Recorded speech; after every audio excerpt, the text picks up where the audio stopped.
So వచ్చే సంవత్సరం ఇదే బూట్ క్యాంప్ సంవత్సరం కూడా అట్లా నాకు తెలిసి అయితే ఎసాను ఇప్పుడే డ్రీమ్ చేశాము. ఇంకొక 3 నెలల్లో ఈ హాల్ మొత్తం నింపాలి మనందరం కలిసి. ఇక్కడ కూర్చున్న ప్రతి లీడర్ కోరిక ఓపిక తీరిక ఉండాలా ఉండదా? ఉండాలా ఉండదా? డ్రీమ్ చేయాలా చేయదా? దానికి ఓపిక ఉండాలా ఉండదా? ఆ డ్రీమ్ తీరాలా తీరదా? ఎసాను మస్జీద్ కట్టుకుంటే నాలాగా మీ అందరి డ్రీమ్ క్లియర్ అవుతుంది. ఇక్కడ ఎసాను ఈ ప్రపంచంలో ఏం లేదు, ఈ ప్రపంచంలో ఏం లేదు. ఎసాను సో నేను నన్ను మార్చిన కర్త కర్మ క్రియ నేను ఇప్పుడు కాదు ఎప్పుడో చెప్తా ఉంటా. ఎసాను సో ఆ గ్రేట్ లీడర్ సామాన్య మానవుడు ఎప్పుడు నాకు తెలిసి అయితే ఎసాను సో ఆయన ఆయాంలో పనిచేస్తున్నాం. ఎసాను ఇంటి పెద్ద మంచిగా ఉన్నప్పుడు ఆ ఇల్లు బాగుంటుందా బాగుంటుందా? ఎసాను బస్తీలో చాలా టీంలు ఉన్నాయి, లీడర్ లేక చాలా లీడర్ కొదవంటే చాలా మంది గెలిచిన లేరు. ఎసాను ఈ రోజు మనందరికీ ఆ కొదవ లేదు. ఎసాను బయట చెప్పేటోడు లేక చెప్పేటోడు చాలా మంది ఉన్నారు. ఎసాను బస్తీ మన అసోసియేషన్లో మన గ్రేట్ లీడర్ కొన్ని వేల మంది జీవితాన్ని మారుతున్నాడు. ఒక దేవుడు మీ ముందున్నాడు. సో మన మైండ్ మార్చుకోకపోతే లైఫ్ ఎక్కడ బాగుపడదు. ఎసాను మీ అందరికీ ఒకటే మాట చెప్తున్నా, ఈ రోజు నిజంగా చెప్తున్నా. నాది ఒక కోతి మైండ్. కోతికి 2 అడుగులు ఇచ్చినాం, 200 రూపాయలు 2 నోట్లు ఇచ్చినాం. ఏం తీసుకుపోతుంది అది? అందరూ చెప్పాలా?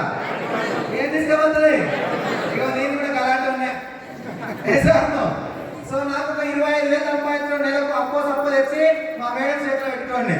అదే పెద్ద ప్రపంచం అనుకోని గొడ్రాయి పండుగ రోజులు చుట్టూ పొత్తి పోసుకుంటున్నావు, అట్లా పోసుకున్నా నేను ఇంకో పని చేయాలని చెప్పి.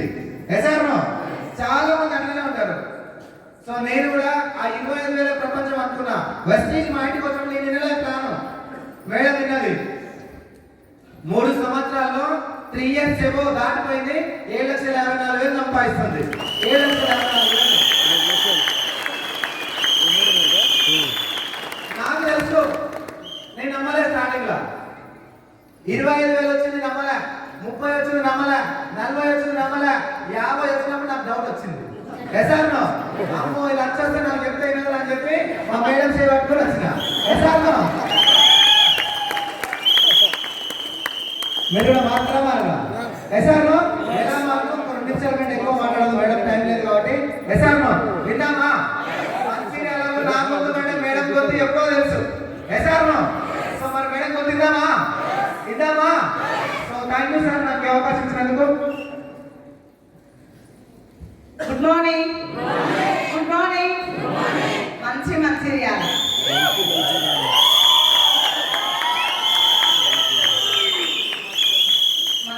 మంచిదే మనం మంచోళ్ళమో కాదా నెక్స్ట్ ఇయర్ అప్పటికే అయిపోయింది అనుకో కదా. ఆల్రెడీ మార్కులు వచ్చేసినాయి, ఇక బుక్ కూడా కంప్లీట్ అయింది, రిజల్ట్ వచ్చింది కదా అనుకున్నాము. సో మంచిర్యాలని సెంటర్లో చూసిన అంతే. సో మీరు మంచోళ్ళు కావాలంటే నెక్స్ట్ ఇయర్ మంచి చెక్కులు రావాలి. ఎసాను సో కావాలా మరి మంచోళ్ళము? ఎంతమంది మంచోళ్ళు ఇక్కడ? అందరు మంచోళ్ళ? నీ మాట్లాడకుండా మంచోళ్ళు అయితే ఎట్లా మరి? మరి మాట్లాడినాక మంచోళ్ళు కావాలి, ఇప్పుడే మంచోళ్ళు అయితే ఎట్లా? So thank you so much. చాలా హ్యాపీ ఉంది, మీకంటే ఎక్కువ మాకే ఉంది. చాలా తర్వాత గురుగారి మాటలు విన్నాం మేము, ఎందుకంటే మాటలు దొరకక మేము చాలా టైం దొరకక చూస్తున్నాం. సో నిజంగా సార్ ఎక్కడ ఉంటే అక్కడ ఆల్రెడీ మొత్తం టీంలన్నీ పచ్చగా ఉండాల్సిందే. ఎసాను సో చాలా హ్యాపీ ఉంది సార్ మంచిర్యాలకు వచ్చినందుకు. సో మంచిర్యాల అంటే ఒక ఊరు అంటే నేను ఎప్పుడు అనుకోలేదు. మా పక్కూరు మా అమ్మ వాళ్ళు అనుకుంటా, అందుకని ఎక్కడికి వచ్చినా సరే ఎంఎస్ఆర్ అసోసియేషన్లో ఉన్నందుకు ప్రతి ఊరు ఎక్కడికి వెళ్ళినా నాకు పుట్టినలాగానే నేను అనుకుంటా. సో అందుకని పుట్టింటి ఆడబిడ్డలాగా నేను మాట్లాడుతున్నా. ఏదైనా మిస్టేక్ ఉన్నా అది మీరు మర్చిపోండి, మంచి ఉంటే తీసుకుందాం, చెడు ఉంటే వదిలేదాం. సో నేను కూడా అదే పడుతున్నా, ఇక్కడ దాకా వచ్చిన. మీరు కూడా విఐపి లాగా గెస్ట్ లాగా ప్రతి వాళ్ళకి హెల్ప్ చేయాలని డెసిషన్ తీసుకుంటే ఈ బూట్ క్యాంప్ తర్వాత డిసైడ్ అవ్వండి. నెక్స్ట్ ఇయర్ మీరు టాలెంట్ ఏంటో ప్రూవ్ చేసుకుందాం. సో నా పేరు వచ్చేసి ధనలక్ష్మి శంకర్, మాది నల్గొండ డిస్ట్రిక్ట్. సో నాది ప్రొఫెషనల్ కాదు, ఈ పని కాదు, నా అలవాటు ఇది కాదు, అసలు నా వ్యక్తిత్వమే ఇది కాదు. మా సార్ ఏమో ఇల్లు గురించి తెలియదు, నాకేం బయట ప్రపంచం తెలియదు. కానీ ఇద్దరిని ఒకే ప్లాట్ఫామ్ నిలబెట్టి ఈరోజు స్ఫూర్తి గల లీడర్గా చాలా మంది భార్య భర్తలు కలిసి చేయడానికి స్ఫూర్తిగా నిలబడ్డం అంటే మాత్రం కర్త కర్మ క్రియ hour great leader my mentor MSR గారు. సో వాళ్ళ సాధారణ ఉన్నారు. సో ఇక్కడ ఉన్న గురువు గారు మన ప్రొడక్ట్ టీమ్ సార్ వాళ్ళు. సో టీము అండ్ అసోసియేషన్ అంతా నాకు ఈ టీము ఆ టీము క్లాస్ లైన్ అప్లైనర్ ఎక్కువ ఏం తెలియదు, నేను పట్టించుకోలేదు. సో వెస్టేజ్ మీటింగ్ ఎక్కడ ఉంటుందంటే అక్కడ నా టీమును కూర్చోబెట్టుకోవాలన్నది ఒకటే తెలుసు. అవన్నీ తెలుసుకున్నది మాత్రం నేను మీటింగ్లోనే ఫస్ట్ స్టార్టింగ్ నేను జాయిన్ అయ్యి డబ్బుల కోసం కాదు.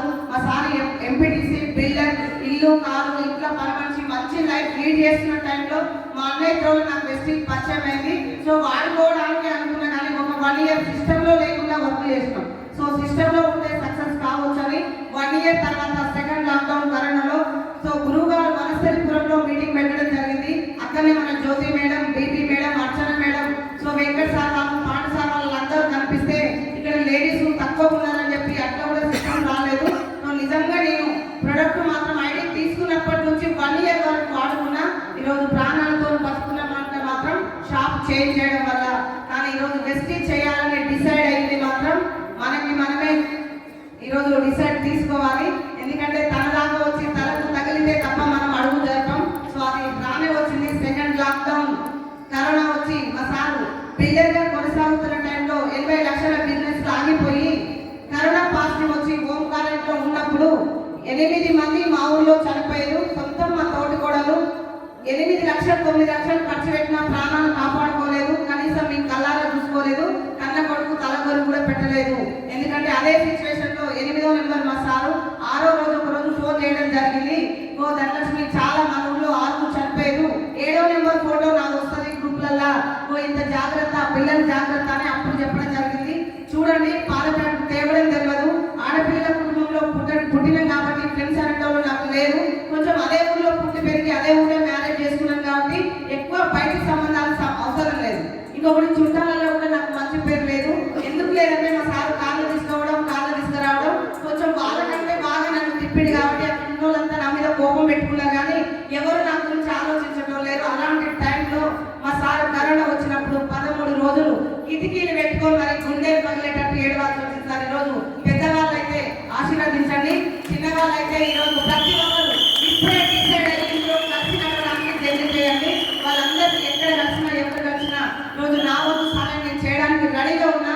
ఎందుకంటే అలాంటి పరిస్థితి ఏ ఆడబిడ్డకి రావద్దు, ఏ కుటుంబానికి రావద్దు. నేను మనస్ఫూర్తిగా సార్ ఈరోజు ఏ చరిత్ర చెప్పుకుంటా నేను వెస్టేజ్ సక్సెస్ తీసుకురాలేదు. నా జీవిత చరిత్ర మాత్రమే చెప్పుకుంటూ టీం తయారు చేస్తున్నా. గురువుగారి మీటింగ్ మాత్రమే వినిపించుకుంటూ బయటకు వస్తున్నా. సో నిజంగా నేను డిసైడ్ అయినా, నాకు నేను డిసైడ్ అయినా. సో ఫస్ట్ వచ్చినప్పుడు నాకు సంబంధం లేదు, ఆడపిల్లలు కదా, పిల్లలు ఉన్నారు కదా, అత్త మామ తింటారు కదా, అమ్మ నాన్న వద్దన్నారు కదా, మా ఆయన నన్ను బయటకు వెళ్ళనియ్యాడు కదా అని అన్ని సాకులు కారణాలు వెతుకున్నా బయటకు వెళ్ళకపోవడానికి కారణం. సో ఎందుకు అంటే నాకు డబ్బు అవసరం లేదు, ఈ బిజినెస్ నాది కాదని నేను లోపల నుంచి గడి వేసుకున్నాం. ఈరోజు బయట నుంచి ఎవరైనా గడి వేస్తే అర్చనా కేకులు వెంట తీస్తారు ఎసాను, కానీ లోపల నుంచే మనం గడి వేసుకుంటే మనమే తీసుకోవాలా, ఎవరైనా తీస్తారా? సో చాలా మంది లోపల నుంచి లాక్ చేసుకొని డబ్బు వస్తలేదు, టీం వస్తలేదు అంటున్నాం. సో బయటికి వెళ్తే బయట నుంచి లాక్కుంటే తీస్తారు ఎవరైనా. సో లోపల నుంచి లాక్ వేసుకున్నా ఫస్ట్ టైము. కానీ మా ఆయన మంచిగా చూడట్లేదు, మా అత్త మామ నన్ను కేర్ చేయట్లేదు, పిల్లలకి ఏమడిగినా ఇయ్యలేకపోతున్నా అని చెప్పి. కానీ ఎప్పుడైతే కరోనా పాజిటివ్ వచ్చిందో మా సార్ మళ్ళీ ఓంకారం నుంచి కరెక్ట్ 8వ రోజు కరెక్ట్ 7:30 గంటలకు ఫోన్ చేసి, అంతకుముందు నైట్ ఏమో 8:30 ఫోన్ చేసి ఇంకా నీ బ్రతకను, పిల్లలు జాగ్రత్త, 80 లక్షలు ఆగిపోయినాయి, ఇల్లు లోన్లో ఉంది, కారు లోన్లో ఉంది, ఊళ్ళో 4 ఎకరాల పొలం ఉంది, ఆ ఇల్లు అమ్ముకొని అయినా సరే సో వచ్చి హైదరాబాద్లో మీ అమ్మ నాన్న దగ్గర ఉండండి అని ఒక మెసేజ్ వచ్చింది సార్. సో అది 7:30 వరకు నైట్ అంతా ఏడ్చుకుంటూ నైట్ మొత్తం నిద్ర పోలేదు. పిల్లల్ని పక్క రూమ్లో వచ్చి నేను రూమ్లో ఏడ్చుకుంటూ ఆ 8:30 గంటలకు మా సార్ ఒక ఫోన్ చేస్తే ఆ నైట్ మొత్తం నేను తీసుకున్నది ఒకటే ఆ దేవుడిని 100,000 సార్లు మొక్కుకున్నా. ఏదైనా అవకాశం ఉంటే బాగుండు, అవకాశం దొరకాలి, ఏమైనా చెయ్యాలి అని డిసైడ్ అయినప్పుడు ఎలాగైనా సరే వెస్టేజ్ చేయాలని డిసైడ్ అయ్యి ఆ రోజు నుంచి మొదలు పెట్టిన సార్. నేను మొదలు పెట్టినప్పుడు 80 లక్షల అప్పు, కరోనా పాజిటివ్ వచ్చి బిజినెస్ లో లాస్ లో ఉంది. సో ఎవరు అందరు చుట్టాలు బంధువులు అందరూ దూరంగా అయిపోయారు. 102 రూపాయల చెక్కు నేను వాడుకున్నప్పుడు 102 చెక్కు, 80 లక్షల అప్పు, అవమానాలతోని అడుగు బయటికి వెళ్తే ఈరోజు గెలుపు పునాది మెట్ల మీద 1,52,00,000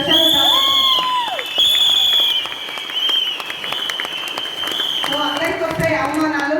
సో అవమానం అన్న పదానికి అర్థం కాదనుకుంటా, నేను చాలా నేర్చుకున్న వెస్టేజ్కి వచ్చి అంతమందికి సంబంధం లేదు. సో అందరూ బయట ఎగతాలు ఎవరికి చెప్పలేదు ఎసాను, కానీ వెస్టేజ్లో మాత్రం ఎవరికైనా చెప్పగానే వీళ్ళు ఇట్లా అన్నారు వాళ్ళు ఇట్లా అన్నారు అని చెప్పి మనమే అవమానంగా ఫీల్ అవుతాం. సో నేను కూడా స్టార్టింగ్ నా మైండ్లో ఒక్కటే, నిజంగా నేను లక్షలు సంపాదిస్తా, లీడర్ అవుతా, ఇంతమందికి ఇన్స్పైర్గా నిలబడతాను నాకు తెలియదు. ఎందుకంటే నాకు ఇది ఆల్రెడీ 10వ తరగతి తెలుగు మీడియం కాబట్టి అప్పటికే నా ఆశలకు అన్ని ఆశలకు కోరికలు అనేది నిప్పు పెట్టేస్తాం. ఎందుకంటే పెళ్ళి అవుతుంది కాబట్టి, పేద కుటుంబం కాబట్టి తొందరగా పెళ్లి ఎలగొట్టిరు. నేను ఏం డీల్ చేయాలి సాధించాలన్న ఆలోచన నాకు లేకపోయింది.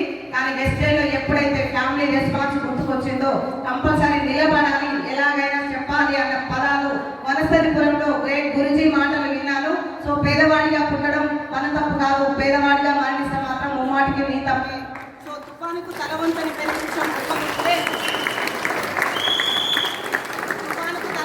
పెనువృక్షం కుప్పకూలితే తల వంచిన గడ్డి పొరక తుఫాన్ అనంతరం గర్వంగా తలెత్తుకొని నిలబడుతుంది.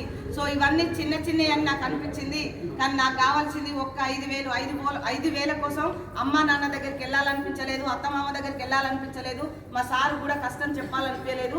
ఒక్క 5,000 ఏమైనా చేసి పిల్లలకు పాల ప్యాకెట్లకు కూరగాయల బిల్లులకు నేను ఎల్ల తీసుకోవాలని చెప్పి 5,000 డ్రీమ్ పెట్టుకొని బయటకు వెళ్ళినాం. కాబట్టి ఎదుటి పర్సన్స్ అనేది ఏమన్నా నా చెవంచులో కూడా తాకలేదు. సో మన తలలో ఏముండదు, ఏం సాధించాలని ఉండదు, ఇంట్లో నుంచి బయటకు ఎందుకు వస్తున్నామో అర్థం కాదు, ఏం కావాలో మనకి క్లారిటీ లేక ఎవరేమన్నా సరే మన తల నిండిపోతా ఉండదు. ఎసార్నో సో ఆల్రెడీ మన మైండ్ మొత్తం గోల్తోని డ్రీమ్తోని నిండి పెడితే వేరే వాళ్ళ మాటలు మనకెంత తగ్గుతాయి. సో అలాంటివన్నీ వదిలేసినా ఫస్ట్ మనకు మైండ్లో తీసుకోవద్దు అని అప్పుడప్పుడు ఒక్కసారిగా ఇది మారే మైండ్ కాదు కాబట్టి, సో అప్పుడప్పుడు చిన్న చిన్న మీటింగ్లకు వచ్చి పెద్ద పెద్ద సెమినార్లకు వచ్చి 2-3 రోజులు బూట్ క్యాంప్లకు వచ్చి ధైర్యాన్ని నింపుకుంటే 102 చెక్కు వెంటనే 420 అయింది, 1200 అయింది, 4,800 అయింది.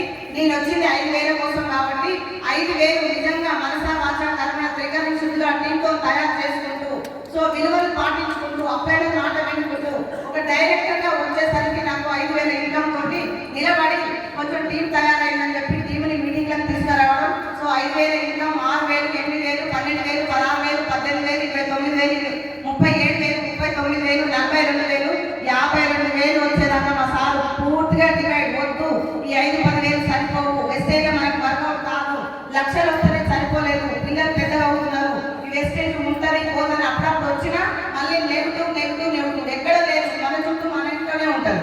ఎసార్లో సో ఆ నెగిటివ్ కూడా నిలబడి 52,000 వచ్చినప్పుడు మా సార్ నేను కలిసి ఢిల్లీలో జరిగింది. సో అప్పుడు అందరు జెంట్సే వెళ్తున్నారు. సో ఒకరికి వెళ్ళి తెలిస్తే టీమ్ లీడర్గా నేను బయటకు వెళ్ళాల్సి వచ్చింది. నాకు నేర్చుకోవాలని కాదు, ఫస్ట్ టీంలో 200-300 మంది వర్క్ చేసే లీడర్స్ ఉన్నారు. నేను ఢిల్లీకి వెళ్ళినా అని చెప్తే వాళ్ళకి కొంచెం ఇన్స్పైర్గా ఉంటుంది, నేను నేర్చుకోవడం కాదు ఫస్ట్ చూడడానికనే వెళ్ళిన. సో అక్కడికి వెళ్ళిన తర్వాత మేము డిసైడ్ అయినాము, సో 26 లక్షల అప్పు తీసుకోవాలని చెప్పి అక్కడ రాసుకున్నాం. అప్పు లేదు, 2023 వచ్చేసరికి ప్రశాంతంగా కారు కొట్టాలి, అప్పు తీసుకోవాలి, ఎకరా భూమి అప్పుల పాలైనప్పుడు కరోనా లాక్డౌన్లో బిజినెస్ క్లాస్లో ఉంది కాబట్టి ఎకరా భూమి అమ్ముకోవాల్సి వచ్చింది. ఆ ఎకరానికి 2 ఎకరాలు తీసుకోవాలని డ్రీమ్ రాసుకోవడము 2024 వచ్చేసరికి మొత్తం కంప్లీట్ చేసుకున్నాం. ఏది అనుకున్నామో అది జరిగింది. సో మనం చేస్తే అందరికీ నచ్చవు, మనం ఏం చేస్తే 80% నచ్చదు, వాళ్ళకి నచ్చట్లేదు కానీ మనకు నచ్చిందా లేదా? సో నాకు నచ్చింది, నేను వెస్టేజ్ నిలబడతా అని చెప్పి మా సార్ నేను కలిసి చేతి చేసినాం. చాలా ఇబ్బందులు వచ్చినాయి, ఫ్యామిలీ ఎవరు వద్దన్నారు, ఎవరికి దగ్గరికి రానియలేదు. ఫస్ట్ సంవత్సరం అంతా మాకు అర్థం కాకుండా అసలు డిసైడే చేసుకోలేదు, ఏం చేయాలో అర్థం కాలేదు. కానీ ఒక సంవత్సరం అంతా నిలబడితే అనుభవం వచ్చింది. ఆ అనుభవాన్ని పెట్టుబడిగా పెట్టి 2 సంవత్సరం వర్క్ చేస్తే 1,00,000 వచ్చింది. వస్తుందా రాదా? సో అందుకని ఫస్ట్ 1,00,000 రాదు, అనుభవం వస్తుంది. టీం వస్తుందా పోతుందా, ఎవరు వస్తారో ఎవరు చేస్తారో అర్థం కాదు. సో సెకండ్ ఇయర్ 1,00,000 వచ్చింది. 1,00,000 వచ్చేదాకా నేను పెళ్లిలకు దావతులకు ఫంక్షన్లో పోను అని చెప్పి ఇబ్రహీంపట్నం మీటింగ్ లో అనడం జరిగింది. అదే మాట మీద నిలబడ్డాను సార్. ఇప్పటికీ కూడా అంతే, ఏదైనా ఫంక్షన్ వచ్చినా ఫస్ట్ వెస్టేజ్ మీటింగ్. సో మా సార్ కొంచెం బలవంతంగా తీసుకొని పోతాను, నాకు మాత్రం మీటింగ్ లో ఇష్టం, పెళ్లి అస్సలు ఇష్టం ఉండదు. అది పోతే పోయినా కూడా ఆ ఫోన్ కూర్చోవడమే, ఇక అదే పని పెడతారు. కొంచెం నా దగ్గర కూడా రాదు, మొత్తం వెస్టేజ్ ఇంకా నిలబడకూడదు అని చెప్పి నా మైండ్ మొత్తం వెస్టేజ్ చెప్పుకున్నాను. ఎందుకంటే చాలా కష్టాల మీద వచ్చినాం, చాలా అవమానాల మీద వచ్చినాం. ఏమన్నా జరిగితే ఎగతాళి చేయడానికి రెడీగా గేట్ల దగ్గర ఆరు పట్టుకొని కూర్చుంటారు, కానీ నువ్వు బయటకు వెళ్ళొద్దు, మీకు ఇలా ఉంది, మీ ప్రొఫెషనల్ ఇది, మీ ఆయన ఎంపీటీసీ, సో వద్దు బిడ్డ అని చెప్పి అమ్మ నాన్న చెప్పిన ఆడపడుచులు వద్దన్నా. మా సార్ కూడా ఈ తప్పులు ఫేస్ పెట్టి మన ఇమేజ్ డ్యామేజ్ అవుతుంది, సో అప్పు చేసి అక్కడ నేను అప్పు తీస్తా కానీ నువ్వు వెస్టేజ్కి వెళ్ళొద్దు అని చెప్పారు. కానీ నేను మాత్రం ఓన్లీ వెస్టేజ్ ఉన్నంత వరకు ఎస్టేలో బ్రతకాలని డిసైడ్ అయితే సో 1,00,000 వచ్చింది. ఆ సంవత్సరం అంతా 26 లక్షలు అప్పు తీసుకున్నాం. రెండో సంవత్సరం 14,76,000 కారు తీసుకొని Kia Sonet top and model net cash పెట్టి కారు తీసుకొని ఇల్లు లోన్ కంప్లీట్ ఉండే లోన్ కంప్లీట్ చేసుకున్నాం. సో మూడో సంవత్సరం 75 లక్షలు పెట్టి 2 ఎకరాల భూమి తీసుకున్నాం. సో నా డ్రీమ్ అది సార్. ఇప్పుడు 2025 అనేది ₹1,00,00,000 ఇల్లు పునాది వేయబోతున్నాం. అది కంప్లీట్ అయ్యేసరికి 2-3 కావచ్చు. సో ఒక్కొక్క సంవత్సరం ఒకటి ఉంది. ఒకేసారి అన్ని రాలేదు, కానీ నేను వెస్టీజ్ ఎంచుకున్నాను. నేను కరెక్ట్ ఎంచుకున్న వే గొప్పది. సో మా సార్ ఎంపీడీసీగా చేసిండు, బిల్డర్గా చేసిండు, సీట్స్ అండ్ టెక్స్టైల్ చేసిండు, చాలా చాలా చాలా బిజినెస్ చేసిండు. ఎక్కడైనా సరే కష్టపడితే వచ్చింది, కష్టపడకపోతే రాలేదు. ఆఖరికి మా పాప చనిపోయిన కూడా మా సార్ నాతో లేదు సార్. 17 సంవత్సరాల జర్నీలో సో తిన్నవా ఉన్నవా అసలు పిల్లలు ఎట్లున్నారు ఏం జరిగిందని ఒక ఫోన్ కూడా రాలేదు. ఆయన పని ఆయన డబ్బు డబ్బు డబ్బు డబ్బు సంపాదించాలి, చేతులు పెట్టాలి, మంచి లైఫ్ లీడ్ చేయాలని ఆయన డ్రీమ్ చేసింది. కానీ అందులో మాది ఏ డ్రీము నెరవేరకపోగా 26 లక్షల అబ్బాయికి ఎక్కడ భూమి కోల్పోయినా ఉన్న వాళ్ళందరినీ దూరం చేసుకున్నాం. కానీ పోయిన ఎంట్రీ కోల్పోయిన ఒక 3 సంవత్సరాలు ట్రిగర్ శుద్ధ వెస్టీజ్ గుండెలో పెట్టుకొని టీం వర్క్ చేస్తే, ప్రతి మీటింగ్ అటెండ్ చేస్తే, గురువుల మాట కూర్చా తప్పకుండా వాళ్ళ నేర్పిన విలువలు పాటించుకుంటూ నిలబడితే ఈరోజు అవన్నీ 3 సంవత్సరాలలో నెరవేరినాయి. పవర్ ఆఫ్ వెస్టీజ్ మాత్రమే. వెస్టీజ్ పెంచుకుంటే చాలా మంది ఎందుకు మాట్లాడింది, మమ్మల్ని ఇంట్లో మాట్లాడేది. నాకు కూడా చాలా సార్లు ఏడుపు వచ్చింది, బంద్ చేయాలి, ఎట్లా బంద్ చేస్తాం, బంద్ చేస్తామని ఇంకో పని ఏం చేయాలి. సో నిజంగా 4 ఇయర్స్ జర్నీలో కూడా మా సార్ ఏ రోజు వెస్టీజ్ గురించి చెప్పలేదు సార్. 5 డేస్ బ్యాక్ కరెక్ట్ 7 గంటలకు లేచి నిజంగా 2 లక్షలు పెట్టి భూమి కొన్నాం, 2 లక్షలు పెట్టి పిల్లలు చదివిస్తున్నాం. వెస్టీజ్ లేకపోతే ఇవన్నీ చేయగలుగుతాం అన్నప్పుడు అర్ధగంట ఏడ్చినట్టు సార్ నేను. ఎందుకంటే ఫస్ట్ వెస్టీజ్ కన్న తల్లి అంటే ఎక్కువ సార్ నా దృష్టిలో మాత్రం. మా అమ్మ నాన్న కంటే ఎక్కువ. మా అమ్మ నాన్న కూడా కట్టడానికి సెలవులు ఏ రోజు నాకు పట్టుకోలేదు. ఎందుకంటే నాకు ఆడపిల్లలు ఉన్నారు కదా, ఒకరు వస్తే చాలా పండగ అని చెప్పి 3 రాకపోయినా వాళ్ళు చూసారు. సో అట్లా మా సార్ వాళ్ళు కూడా ఇంట్లో 3 ఆడపడుచులు ఉన్నారు కదా, నేను 4వ కూతురుగా చూసుకుంటాం, ఇంట్లోనే ఉందని మా సార్ చెప్పేది. కానీ ఏ రోజు కాను ప్రేమ అభిమానాలు కానీ, అన్న ప్రేమ కానీ, అమ్మ నాన్న ప్రేమ కానీ నాకు ఎక్కడ కనపలేదు సార్. ఈరోజు ఎంఎస్ఆర్ గురువు గారి అసోసియేషన్లో నిలబడ్డందుకు అమ్మగారి ప్రేమ దొరికింది, పుట్టినికి ప్రేమ దొరికింది సార్. సో ఇదే మనకు ధైర్యం. చాలా మంది మీటింగ్ కోసం నేర్చుకుంటాను కాదు, ఫస్ట్ మార్చుకోవడానికి వస్తాం. నేర్చుకోవడానికి కోచింగ్ సెంటర్లు ఉన్నాయి, మార్చుకోవడానికి ఏమైనా సెంటర్లు ఉన్నాయా? సో మనకి మార్చుకుని జనతా గ్యారేజ్ లాగా మీటింగ్ వస్తే మనకి మనమే రిపేర్ అవుతాం. సో ఎవరు రిపేర్ చేసినా అట్లయితాం కాబట్టి మనమే రిపేర్ చేసుకోవాలి. సో మా తప్పులు నేనే కిందవాడి మీదవాడి ఇప్పటికి సార్ ఒక్క రోజు కూడా ఎవరు మాకు ఈరోజు ఐడి కూడా నాకు బతలాంటే వచ్చింది. ఈరోజు ఇంటికి వచ్చి ఇస్తున్నారు ఐడీలు అన్నారు. మా అన్నయ్య వాళ్ళ ఇంటికాడ ఒక్కరోజు మాడపడి ఇంటికి వెళ్ళి వాళ్ళ ఇంట్లో ప్రొడక్ట్ నుంచి ఇగో ఈ ఆంధ్రవాసు బట్టలు పెట్టే ఇంటికి నచ్చిన డబ్బ కావాలన్నందుకు 8 నెలల తర్వాత మా ఇంటికి వచ్చి ఐడి ఇవ్వడం జరిగింది. మా సార్ యాక్సెప్ట్ చేయలేదు. యాక్సెప్ట్ చేయకపోగా ఇది మనకు కాదు అని చెప్పి కానీ బతలాడి ఐడి తెచ్చుకున్నాం కాబట్టి ఈరోజు చాలా మంది అర్థమైంది. ఇప్పటికీ మాకు ఏ అప్లైనర్ ఈరోజు మీటింగ్ ఉంది, ఈరోజు బూట్ క్యాంప్ ఉంది, సెమినార్ ఉంది, నువ్వు రాను ఏ అప్లైనర్ మాకు ఫోన్ చేసిన లేదు. ఇక్కడ చాలా మందికి ఫోన్ చేసినా రావట్లేదు.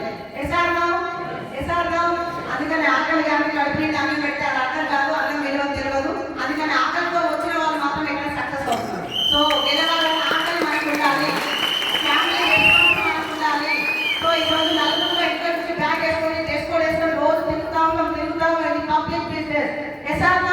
సో ఈరోజు ఏది జరిగినా రేపు మళ్ళీ మనకి అదే ఎదురు వస్తుంది. సో అలాంటి టైంలో వెస్టీజ్ అర్థమైంది, సిస్టమ్ అర్థమైంది, అప్లైనర్ని పట్టుకోవాలని అర్థమైంది. ఈరోజు మాకు అప్లైనర్ అయినా గురువు అయినా మెంటర్ అయినా అన్ని ఎంఎస్ఆర్ గారు మాటలే సార్. సో డైరెక్ట్ సార్ కూడా మాకు ఏ రోజు ఫోన్ చేయడం, మీరు కూడా ఫోన్ చేయడం. జస్ట్ గ్రూప్లలో ఫోటోలు వస్తాయి, పోస్టర్లు వస్తాయి, ఆ పోస్టర్లు బట్టి టీంని అరేంజ్ చేసుకుంటాం. కష్టమైన నిష్ఠూరమైన ఎవరు చెప్పేటోళ్ళు లేదని చెప్పి టీంలో ఏం జరిగినా మీరే బాధ్యత వహించుకుంటాం సార్. ఈరోజు ఒక లేడీగా నేను నిలబడ్డందుకు నిజంగా నాకు వెస్టీజ్ కనెక్ట్ కాకపోతే మా సార్ ఎంతమంది లేడీస్ని బతలాడవచ్చు. ఒకవేళ మా సార్ కూడా ఈరోజు నాకు సపోర్ట్ లేకపోతే నేను చాలా మందిని తెలిసి బతలాడచ్చు. కానీ దేవుడు అదృష్టం మాకిద్దరికి ఎంతమంది ఏ నెట్వర్క్ సంబంధం లేదు. గురి గారి మాటలు ఇద్దరికి ఒకేసారి కనెక్ట్ అయినా సార్. రోజు ఒక 10-12 సార్లు గురువు గారిని గుర్తు చేస్తా ఉంటాం, ఏ రకంగా అయినా సరే. సో ఆ గురువు గారి మాటలు ఏకలవ్యలాగా గురువు గారు చెప్పిన మాటలు గుండెలో పెట్టుకొని సిస్టాన్ని బయటకు తీసుకెళ్తున్నాం. ఏం జరిగినా సరే గెలవాలి. సో ఇలా ఎవరు వచ్చినా మనకి మనమే ఈరోజు మీటింగ్ వెళ్ళినా సరే, మీటింగ్లోకి వచ్చినా సరే పత్రాలు తీసుకొస్తున్నాం. ఇప్పటి నుంచి ఇక్కడ నుంచి బయటికి మీ అప్లైనర్ కానీ మీ టీం లీడర్ కానీ ఎవరైతే పత్రాలు పిలిచిందో అది మాత్రం అప్పటి వరకే మీటింగ్ వచ్చిన తర్వాత ఇది విన్న తర్వాత డ్రీమ్ చేసినా కనబడాలా వద్దా? కనపడాలా వద్దా? అందుకనే ఈరోజు బతలాడితే మీ అబ్బాయి గారు బతలాడితే వచ్చిండు. రేపటి నుంచి నువ్వు డిసైడ్ అయ్యి సో అమ్మ నాన్నకు మనం ఏమి ఇవ్వాలి? సో ఆస్తులు అంతస్తులు అడుగుతారా సార్ అమ్మ నాన్న? ఏ అమ్మ నాన్న నాకు చెప్పండి, నాకు కారు కావాలి, డూప్లెక్స్ ఇల్లు కావాలి అంటులేము. లేదే నాన్న మా కళ్ళ ముందర మీరు ప్రశాంతంగా బతకండి, కొంచెం గోడలు పిల్లలు మీరు బతుకున్నాండి చాలు, మీరు ప్రశాంతంగా పోతామని చెప్తారు. సో అది అమ్మ నాన్నకు ఒక ప్రశాంతత ఇస్తే సార్. ఇప్పటిదాకా కుమారుడు వాళ్ళ మమ్మీ డాడీ వచ్చారు ఎసార్లో. సో అది వాళ్ళ చాలా కళ్ళ సంతూరం అంతకుముందు చేసే పనులు అంత హ్యాపీనెస్ ఉండదా? నాకు బెస్ట్ సార్ మా అమ్మ నాన్న ఈ రోజు ఉన్నా లేకపోయినా నా బిడ్డ గెలిచిందని ధైర్యం మా అమ్మ నాన్నకి ఇచ్చినాం. ఈ వచ్చా లేదా? ఒకప్పుడు చాలా సార్లు, ఒకసారి కాదు 100 సార్లు నేను విన్నాను సార్. నలుగురు ఆడపిల్లలు కాబట్టి దేవుడు నాకే ఎందుకు ఇచ్చిండు నలుగురు ఆడపిల్లల్ని, దేవుడు పుట్టగానే తీసుకపోతే బాగుంది కదా అన్న పదం కూడా చెవులారా వినాల్సి వచ్చింది. వింటామా వినమా? కష్టాలు వచ్చినప్పుడు ఏమంటారు, ఇలాంటి కొడుకుండేది ఇలాంటి బిడ్డ లేకపోతే అంటారు. సో అలాంటి వాళ్ళు ఈరోజు మా అమ్మ నాన్న చాలా గొప్పగా ఫీల్ అవుతారు. ఇట్లాంటి కూతురు ఒక్కరున్నా ఊరు మొత్తం మారవచ్చు, వాళ్ళని చూసి చెప్పుకొని బతకొచ్చు అని. సో ఒకప్పుడు అత్తవారి ఇంటికి వచ్చే మా మామయ్య లేడు కాబట్టి మా అత్తమ్మ ఒకతే.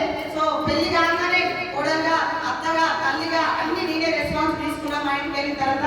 సో మా సారే మా ఇంటికి పెద్ద, ఏది ఉన్నా నాకు ఏం చెప్పకపోయి, ఇంట్లో వస్తూ వచ్చినా పోయినా ఏది ఉన్నా నాకు సంబంధం లేదు. ఇప్పుడు మాత్రం మా మేడం